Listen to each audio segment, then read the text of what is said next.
Gaza's food production system been destroyed, but emergency aid has been unyieldingly blocked from entry.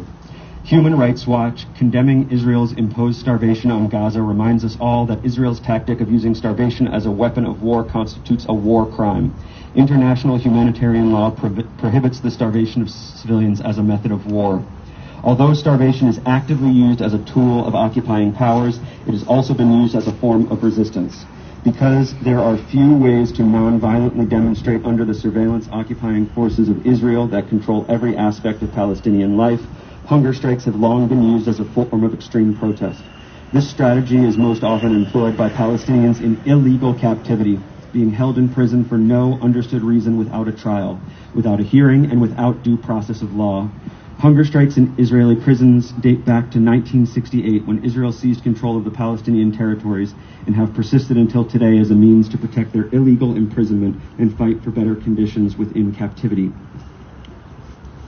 In 1970, Palestinian women in the Neve Tirza prison went on their first hunger strike to demand access to feminine hygiene and sanitary products and an end to solitary confinement. They were beaten regularly for their strike, but eventually had some of their demands met. There was even a 2012 case of a Palestinian national football team player, Mahmoud Sarsak, who was seized and imprisoned for just wanting to leave Gaza to play in a tournament in the West Bank. He wasn't even leaving the country. After being held without trial or any formal charges for 3 weeks, Sarsak went on a hunger strike for 97 days, not only to protest his administrative detention, under which he reported being regularly subject to physical and mental torture, but in response to the death of Zakaria Issa, another Palestinian professional football player who died shortly after release from 16 years of Israeli imprisonment. As a result of hunger strikes, Sarsak lost nearly half of his original body weight, but was ultimately released. Most recently, in 2021, a construction worker and father of 5, Hisham Abu Awash, was detained by Israel with no charges and no evidence against him. In protest, he underwent a 141-day hunger strike in Israeli prison, nearly risking his life in his fight for freedom. During his strike, he refused medical care and at the end was promised that his prison sentence would not be renewed. Hunger striking is not unique to the Palestinian cause and has been used as far back as the early 20th century by American and British suffragettes, and notably Mahatma Gandhi. Recent data shows that the majority of political electorate in the United States, regardless of their party affiliation, support a permanent ceasefire, as resistance fighters and justice seekers before us have resorted to hunger striking as a last nonviolent protests, letters, campaigns, and drives. There seems to be few strategies left to achieve the goal of a ceasefire. There has been too much pain, too much death, and too much cruelty. Are killed in a genocide before our eyes and on our watch. As taxpayers and contributors to the same U.S. economy that President Biden is using to send more than $250 million in funding to Israel, we are complicit. Yet we are striving to have our voices heard by those in power to end the genocide, to achieve permanent ceasefire, and one day a free Palestine. This is an act of solidarity, uplifting the legacy of the ongoing fight for Palestinian liberation. We want to acknowledge our position as Yale University students adopting these revolutionary tactics, and we emphasize that in doing so, we wish to amplify and draw attention to the ongoing plight of Palestinians. We must refuse to eat because Palestinians in Gaza have been cut off from access to food. We must put our bodies on the line because for too long the bodies of Palestinians have been raped, abused, and tortured.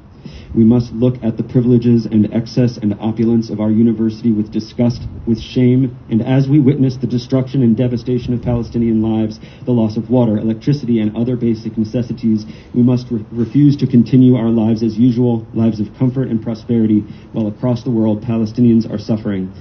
If the Palestinian people are suffering, we too must suffer so that one day we may all live to be free. None of us are free until we are all free.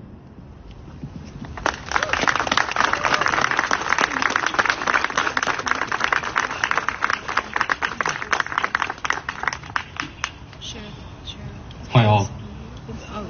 I am reading out loud our spiritual intentions for escalated action.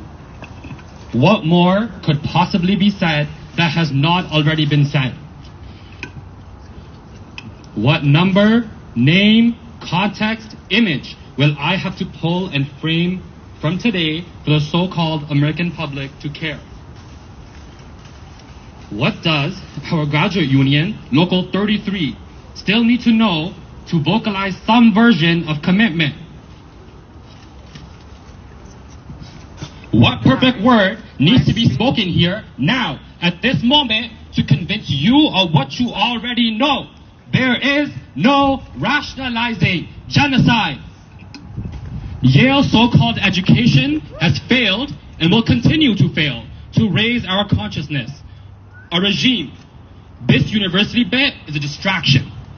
Our so-called education is a roadmap to dehumanization. The primary goal of its instruction is to reproduce the next generation of people, like the ones on our board of trustees, people who care more about profit and power than about the lives of the people they expend.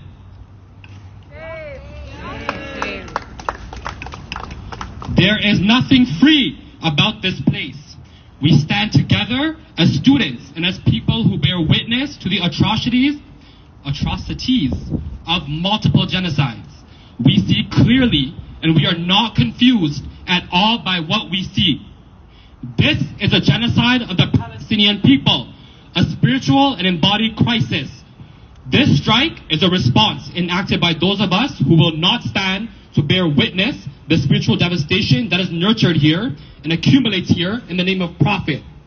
This strike is an escalated response to months of silencing and disavowals by the Yale Corporation trustees and all of its administrative arms within these ugly Gothic halls. We join our comrades in political protest nationally and internationally at the University of Southern Florida, McGill University, Brown University, who have engaged in a conscious act of civil disobedience. I'm now going to read a very short line from an Instagram account titled Gaza Poets. I read it as an incantation. I read it as a spiritual call. Quote, to the people who financed, encouraged, and facilitated this mass killing against us, may death follow you wherever you go. And when it does, I hope you will not be prepared. So again, to the people who financed, encouraged, and facilitated this mass killing against us, may death follow you wherever you go. And when it does, I hope you will not be prepared. This hunger strike is a spiritual and embodied act.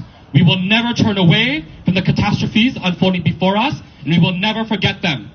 Our memories are steadfast. We look to examples of Palestinians in Tamud and commit our bodies to the collective spirit of those who have held steadfast. May the angels descend from all the seven heavens and guide us towards the total liberation of Palestine.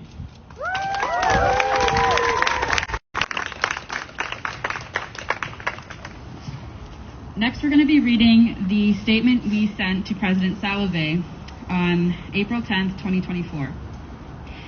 Dear President Peter Salovey, we write to you as a collective of graduate students, undergraduate students, and community members.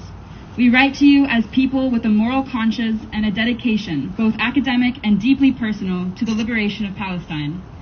Over the last 6 months, the world has witnessed the mass death of over 30,000 Palestinians, the displacement of 80% of Gaza, the closing of 100% of Gaza's academic institutions, and the forcing of 500,000 human beings into famine. We here at Yale University have witnessed this ongoing genocide from the comforts of not only the heart of the empire that is funding the military conquest and colonization of Palestine, but from the distance and security provided by the investments of this university which profit from this mass ethnic cleansing. Our existence in this university and this country are ones defined by necropolitics. Our lives here exist as they do because of the investment in the deaths of Palestinians by Yale and the U.S. government. As people of the Yale community, we are appalled, horrified, and enraged by this. Over the last 6 months, we have exhausted every mode possible of making our voices heard to you, with no answer and no change. People have gone through the proper channels and received no response, discussing divestments at the once-a-year ACIR public meeting, a committee with no real decision-making power, designed to divert our demands and collective power. People have hosted talks and conferences and studied liberation in our classes.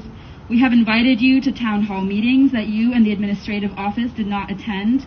We have taken to the streets, holding rallies, walkouts, marches, interrupting sports games, but nothing has elicited a response from you or your administration. You flaunt free speech as a protected right on this campus, but treat our free speech as if it holds no real weight. Our free speech demands a response from you. We now make a direct demand. With the death toll of the genocide climbing daily in Gaza and the invasion of Rafah set to cause catastrophe, it is your moral responsibility to remove our institution from the list of those supporting genocide. History will remember. We demand that by the morning of this Friday, which is today, you make a public statement committing to divest from all weapons manufacturing companies contributing to Israel's assault on Palestine. We demand that at next Saturday's Yale Corporation board meeting, you and the rest of the board discuss plans for divestment and release a public statement acknowledging that the board has done so.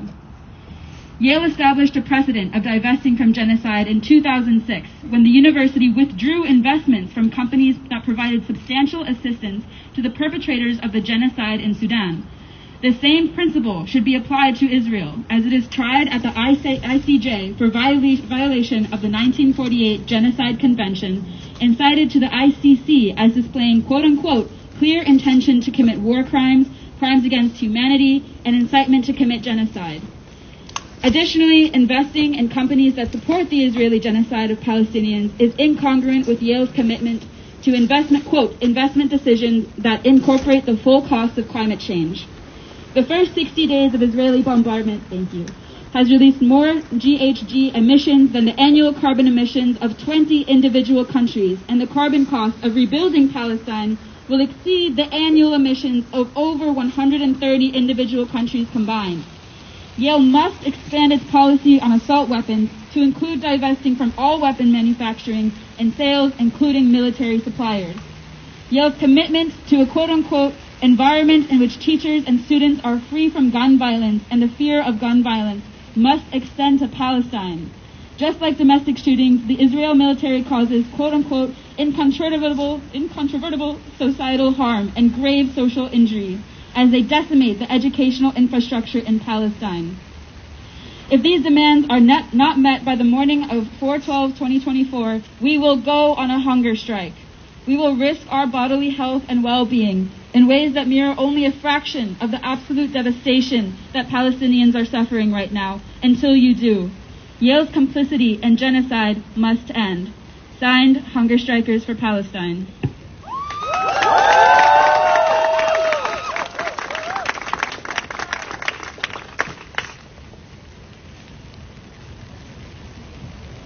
I will be reading our United University statement. We stand in solidarity with the hunger strikers at McGill University, Brown University, University of Southern Florida, and Central Florida University, and Dartmouth College. Our hunger strike is not an isolated action, but a part of an international movement, both in universities and beyond. We share the same political commitments toward the liberation of Palestine and the total rejection of our institutions' active investment in the genocide of the Palestinian people.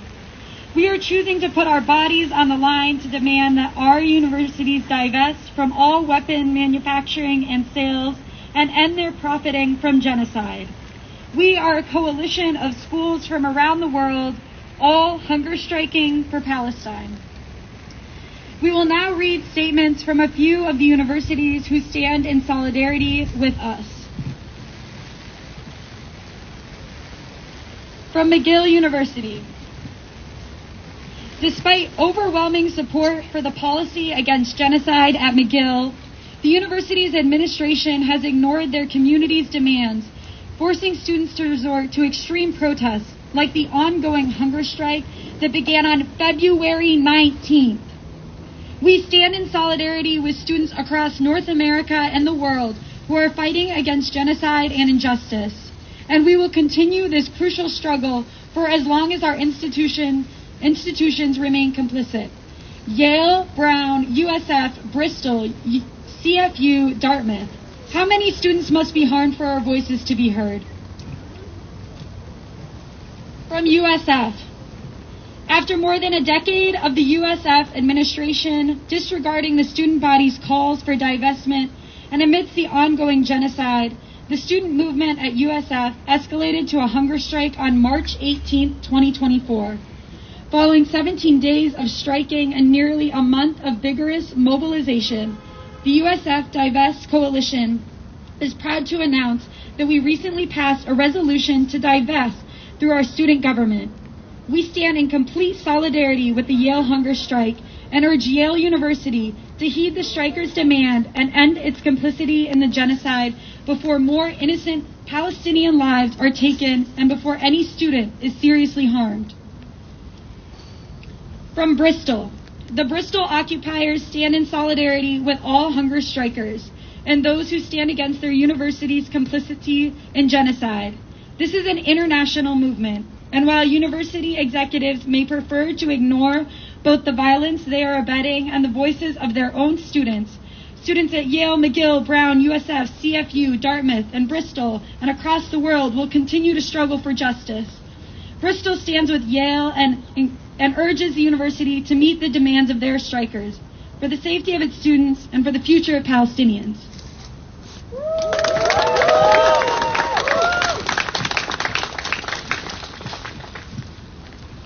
Thank you everybody for being here, and we just want to emphasize that the reason why we are standing here in this weather is because while Yale did not and was not able to send us a response about our demands, they were able to send us an email saying that there will be no press allowed in the Humanities Quadrangle 131. So while they couldn't respond to our demands for divestment or our demands for the divestment to be discussed at the Board of Trustees meeting, they could kick us out from HQ so that we would have to hold this at an outdoors, so we have to hold an outdoors event in the rain. Now I will read out our press release, which folks can grab from me after the press conference. On April 13th, 2024, a collective of Yale graduate students will begin a hunger strike in protest of Yale's investment in military weaponry and its profiting from the Israeli genocide of Palestinians in Gaza. This action follows the delivery of a letter to President Salovey on April 10th at noon, calling for his commitment to addressing divestment from weapons manufacturing at the final Yale Corporation meeting of the year on April 20th. President Salovey was notified that if he failed to respond in 48 hours or refused to meet the students' demands, then students would refuse food in solidarity with the Palestinian people, in opposition to Yale and Salovey's unconscionable silence and continued decision to profit from genocide. This action is taken in solidarity with other campuses across North America, including actions at the University of Southern Florida and McGill University, who have presented their administrations with similar demands. President Salovey has failed to respond. The strikers will continue to fast until their demands are met.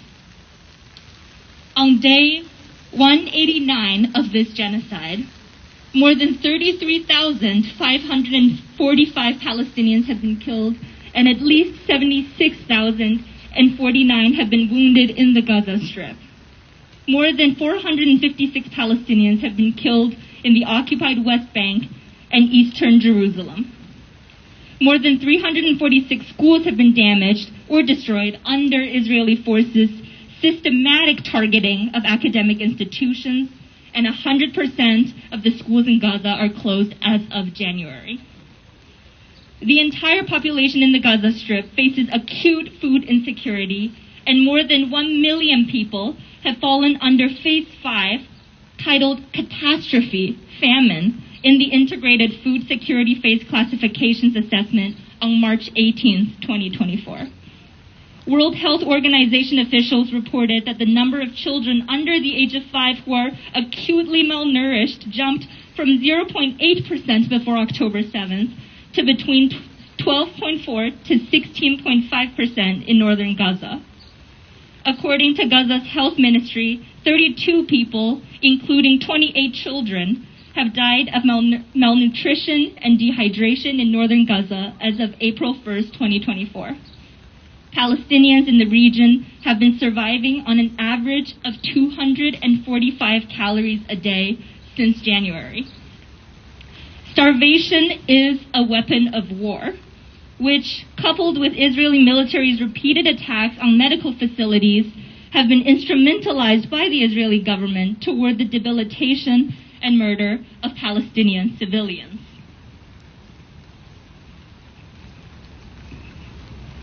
Yale invests in and profits from Israel's genocide of Palestinians.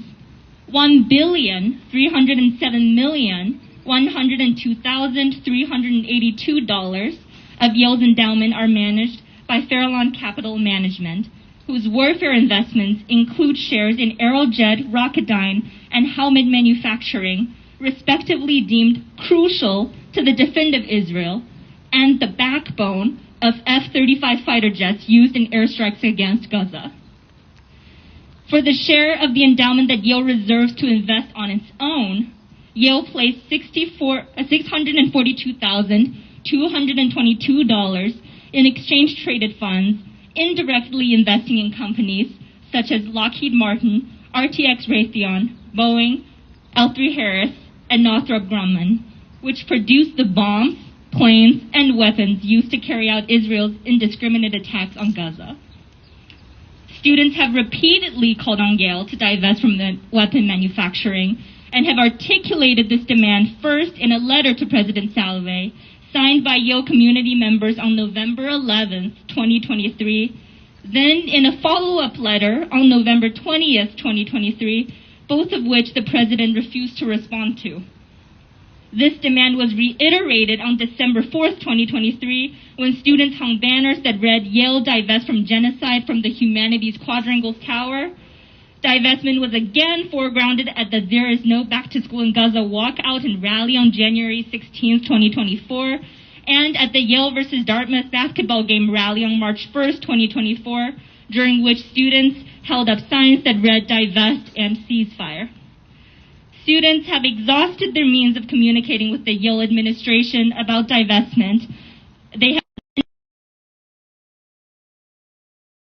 open meetings, hosted talks and conferences, written thousands of letters to President Salovey in letter-writing campaigns, held walkouts and marches.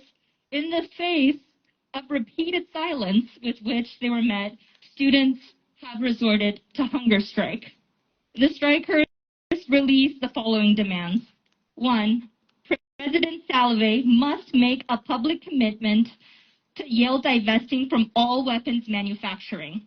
And 2, the Board of Trustees must discuss plans for divestment at the next Yale Corporation board meeting on April 20th and release a public statement acknowledging that the board has done so.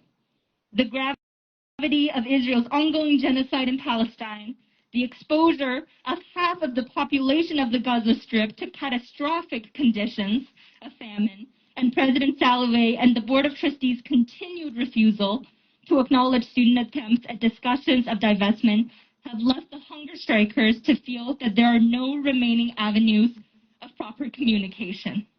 The strikers are resolute in continuing this action until their demands are met. Yale's complicity in genocide must end. Free Palestine.